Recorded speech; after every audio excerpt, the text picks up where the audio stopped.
మీ అందరికీ తెలుసు సంధ్యా థియేటర్ సంఘటన జరిగి 2 వారాలు గడుస్తుంది. సో ఈరోజు ప్రభుత్వం తరఫున నేను హెల్త్ సెక్రటరీ కృష్ణ గారు ఇక్కడ విచ్చేసాము.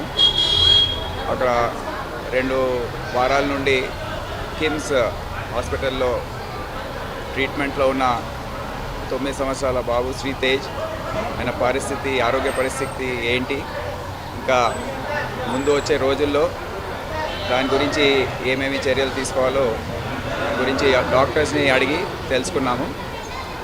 సో దాని బులెటిన్ ఎగ్జాక్ట్ కండిషన్ ఏంటో డాక్టర్స్ తర్వాత బులెటిన్ లాగా ఇస్తారు. ముఖ్యంగా ఆ రోజు జరిగిన తొక్కిసలాట్లో శ్రీతేజ్కి బ్రెయిన్ డ్యామేజ్ జరిగింది. ఆక్సిజన్ అందక హైపాక్సియా బ్రెయిన్ డ్యామేజ్ అంటారు, అది జరిగింది. సో దాని నుండి రికవరీ కావడానికి సమయం పడుతుందని డాక్టర్స్ తెలియజేయడం జరిగింది. ఇప్పుడే ఆక్సిజన్ సపోర్ట్, వెంటిలేటర్ సపోర్ట్తో ఇప్పుడు ట్రీట్మెంట్ ఇదంతా చేస్తూ ఉన్నారు.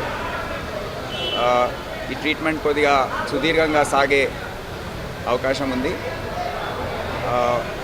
టెక్నికల్ ఆస్పెక్ట్స్ ఏదైతే ఉన్నాయో అవి తొందరలో డాక్టర్స్ టీం ఒకటి రివ్యూ చేసి ఒక బులెటిన్ లాగా వాళ్ళు ఇష్యూ చేస్తారు.